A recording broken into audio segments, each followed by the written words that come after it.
Selamat datang di channel Fatfat. Kali ini kita akan mempelajari mengenai routing pada Express.js dengan berbagai HTTP method. Mari kita mulai. Pada video yang sebelumnya, kita telah berhasil membangun sebuah HTTP server dengan menggunakan Express.js dan telah memanfaatkan routing. Di sana kita telah memanfaatkan sebuah HTTP method yaitu get. Get di sini itu hanya salah satu opsi pada HTTP method. Kita sebenarnya punya banyak opsi yang lain. Nah, mari kita akan mencoba untuk membuatnya kembali. Nah, sama seperti sebelumnya, saya akan mencoba mengcopy paste project yang sebelumnya yang berisi Express supaya saya tidak install Express kembali. Misalnya kita ganti namanya menjadi Express Routing HTTP Method.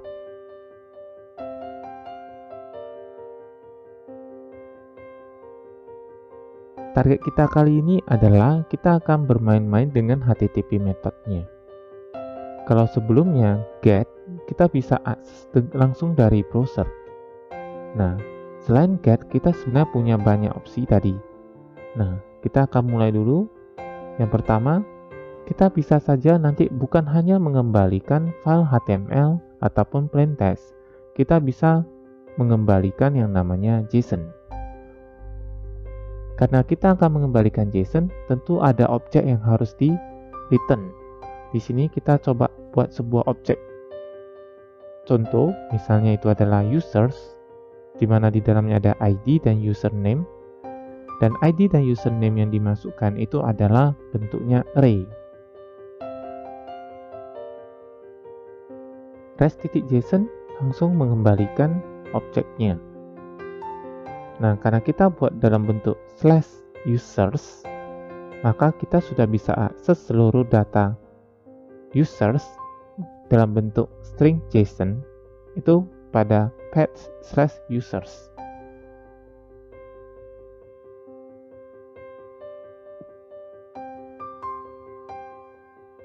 Nah, mari kita coba buka langsung dari browser, tapi jangan lupa jalankan dulu server kita.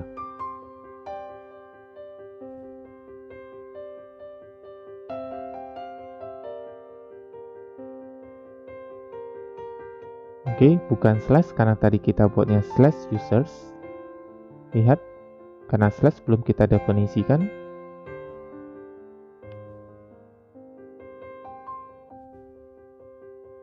Oke, misal kita coba definisikan si slashnya.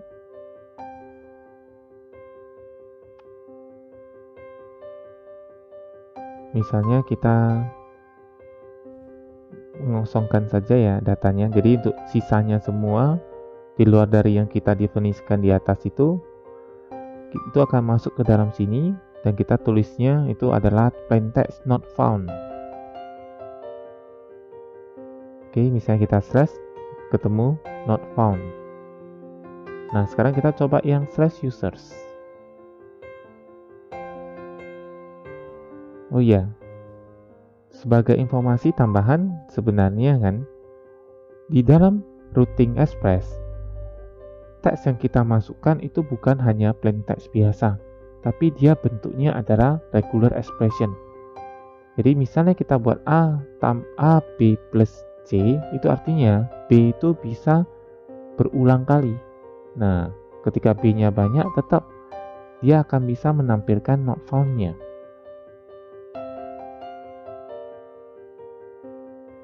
Nah, contoh yang lain, misal kita menggunakan bentuk kurung. Kemudian kita coba ganti teksnya deh, bukan not found gitu ya.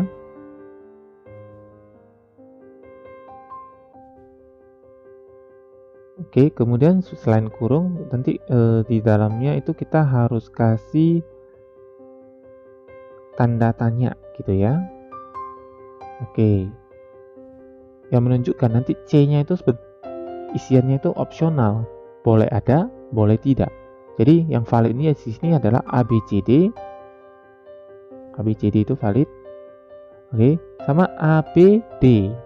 Iya, tanpa C-nya. Itu juga valid. Jadi tanda tanya di depan itu kurungnya itu untuk satu paketnya gitu.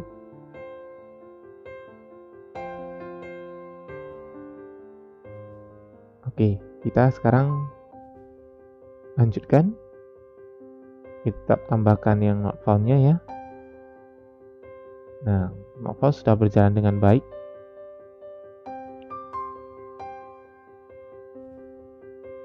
Oke, sekarang kita lihat isi the users-nya. Nah, isi the users dia akan otomatis mengembalikan JSON. Nah, seperti ini. Jadi JSON ini sudah bekerja dan berjalan dengan baik. Berikutnya kita akan coba yang namanya metode HTTP yaitu POST. Metode POST bentuknya sebenarnya cukup mirip dengan bentuk sintaks di Express metode yang lain seperti get, put, dan lain-lain. Perbedaannya sebenarnya ada pada konsepnya. Jadi kalau get kita bisa itu biasanya kita gunakan untuk memview data. Kalau POST biasanya kita gunakan untuk dari klien mengirimkan data ke server untuk diproses. Nah, data yang dikirimkan biasanya itu berupa data untuk objek yang baru. Kalau untuk kasus ini misalnya kalau untuk user itu biasanya add new data, new user data gitu ya, new user data. Ya kalau kita yang menambahkan data user, biasanya kita akan menggunakan POST biasanya. Nah, di sini kalau kita perhatikan, karena kita menggunakan metode POST di browser, kita hanya requestnya pakai get, sehingga POST tersebut tidak bisa dijalankan. Dia akan menjalankan yang asterisk yang bawah ini. Karena tadi di browser kita get gitu ya, sehingga dia not found. Yang kita definisikan adalah POST. Oleh karena itu, kita nanti akan menggunakan tool yang lain untuk mencobanya, yaitu misalnya Postman. Kita bisa membuat sebuah request baru, klik aja new nanti, kemudian masukkan alamatnya. Ingat dengan portnya lengkap, kopikan saja. Kemudian dengan routing path-nya yang lengkap. Misalnya di sana ada /user. Perhatikan nggak ada S-nya ya. Oke, nggak ada S-nya. Dia adalah POST gitu ya. Nah, karena dia POST, kita pilih POST juga. Oke, sama seperti metode yang ingin kita uji sekarang. URL-nya pastikan sama. Kemudian, kita akan mencoba mengirimkannya. Klik send. Perhatikan bagian bawah sudah ada send-nya. Dan di sana telah berhasil post user data, biasanya add new user data telah berhasil dikirimkan. Nah, kalau kita tes pakai get, kemudian kita lihat yang bagian users, yang ada S-nya ya. Oke, kita kirimkan. Nah, kita juga sudah berhasil mendapatkan file JSON-nya. Jadi Postman ini membantu kita untuk mengecek apakah routing kita itu sudah berjalan dengan benar dengan berbagai HTTP metode yang ada, yang sudah kita definisikan. Mari kita coba tambah yang lain. Ada lagi HTTP method yang namanya put. Nah, HTTP method put ini biasanya digunakan untuk meng-create ataupun memodify update gitu ya objeknya. Nah, untuk di sini objeknya misalnya adalah user data. Nah, ketika kita melakukan proses put, maka kita harus mengupdate keseluruhan objeknya. Karena kita nanti akan replace. Nah, berikutnya ada lagi yang namanya delete. Seperti namanya, delete artinya kita ingin menghapus salah satu data pada server kita. Nah, setelah kita simpan, karena kita sudah mendefinisikan put dan delete-nya, mari kita coba tes di sini. Kita pilih misalnya itu adalah put, kemudian pastikan path-nya benar tanpa ada S-nya, user aja, kita send-kan. Oke, routing kita untuk yang put sudah berhasil, Biasanya ini nanti akan kita gunakan ketika kita bermain-main dengan CRUD. Kita ingin memanipulasi data-data kita, dan delete juga sudah berhasil. Artinya HTTP method yang sudah kita buat ini sudah berhasil berjalan dengan benar. Nah, berikutnya kita akan coba tes lagi pakai get, tapi sekarang bukan pakai users, tapi pakai user biasa. Kemudian kita akan mengembalikan salah satu user gitu. Nah, tapi sebelum mengembalikan user, kita pastikan dulu bahwa routing get dengan slash user itu sudah berjalan. Oke, get user data sudah berhasil jalan ya, dengan user tanpa ada S-nya. Nah, target kita berikutnya bukan hanya ini, tapi kita akan menambahkan sesuatu di bagian belakang dari routingnya. Nah, sekarang sebelum kita tambahkan, mungkin kita buat sebuah fungsi dummy dulu, kita sebut dia misalnya get username, di mana nanti kita akan mendapatkan username dari users tadi berdasarkan ID-nya.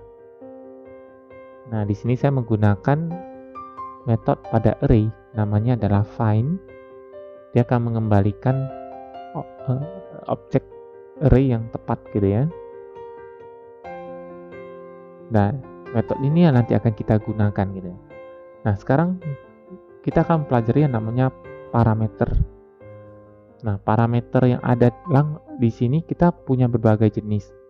Di sini kita langsung menambahkan paramnya itu di belakang rootnya, itu mirip seperti routingnya, yaitu pakai slash.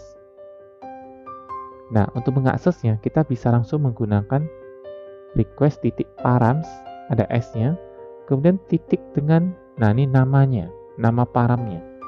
Nah, di sini nama paramnya itu tergantung dari apa yang kita ketikkan di bagian routingnya. Kalau di routing kita buat IDS, maka IDS. Kalau tadi ID, maka ID. Kalau misalnya kita ganti lagi, misalnya bukan IDS tapi NO, nomor, maka di bagian bawah kita harus ganti jadi NO gitu. Jadi nama paramnya bebas, kita yang tentukan. Kita simpan, coba kita lihat apakah kita sudah berhasil membaca nilai param yang sudah kita masukkan dari URL atau tidak. Nah, di sini kita langsung panggil sebuah metode dummy-nya, misalnya untuk mengakses data dari users tadi berdasarkan ID yang sudah kita masukkan.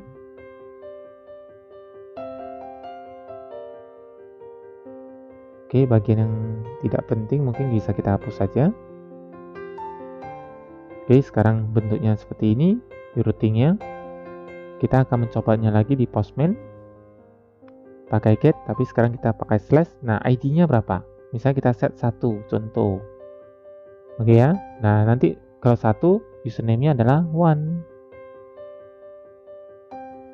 Nah, kita send. Ingat pakai get. Oke, perhatikan kita sudah berhasil mengambil data. Nah, ini kita menggunakan params. Kalau misalnya kita tes 2, yes, username-nya juga sudah berhasil, dapatnya 2 atau 3, ya, sudah berhasil. Nah, contoh ini kita hanya menggunakan load datanya langsung dari memori. Nanti pada pertemuan berikutnya sebenarnya data-data ini kita harus loadnya langsung dari database. Jadi bentuknya lebih fleksibel. Nah, perhatikan ya. Nah, sebenarnya selain params, kita juga punya cara yang lain untuk mengambil data dari user. Kita juga bisa pakai post, kita kirimnya langsung dari form misalnya.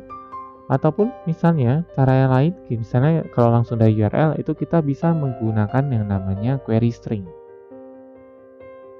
Nah, kita coba tes query stringnya pada delete. Delete sebenarnya juga bisa menggunakan params sama seperti get yang di atas ya. Tapi untuk kali ini kita coba contoh yang lain. Kita aksesnya pakai query string, yaitu pakai tanda tanya, kemudian nama dari query-nya. Misalnya di sini saya buatnya ID dan value-nya adalah nilainya. Pemisah query dan value-nya itu adalah sama dengan. Oke. Kita lihat ya. masih berjalan delete-nya, tetapi ID yang sudah kita masukkan itu belum diproses, belum bisa dibaca oleh aplikasi server kita. Oleh karena itu, kita harus meload-nya dulu. Caranya adalah misalnya kita buat user ID-nya, kemudian kita pakai request titik query. Kalau tadi kita pakai params, sekarang kita pakai query. Dan nama dari titik setelah query-nya itu sama seperti params tadi ya, tergantung dari apa yang kita ketikkan di URL tadi. Kalau tadi kita ketikkan ID, maka di sana kita harus pastikan ketiknya juga ID. Kemudian kita cek apakah user ID-nya ada. Jika user ID-nya ada, maka kita bisa misalnya send, kita delete sebuah user dengan ID, ya kita masukkan user ID-nya. Oke, jika tidak, kita akan masuk ke else, seperti ini. Artinya kalau belum ada dan diminta untuk dimasukkan user ID-nya ya.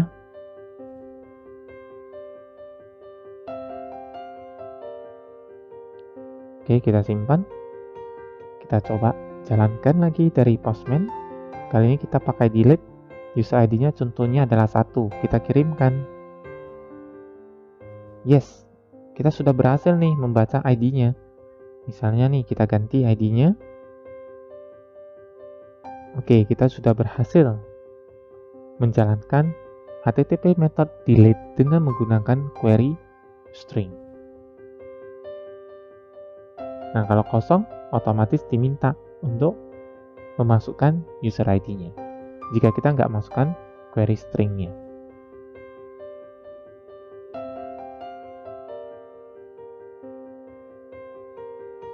Oke, jadi tadi ada post, ada get, ada delete, sama ada put. Kemudian tadi kita ada pelajari yang namanya JSON, kemudian juga ada send file.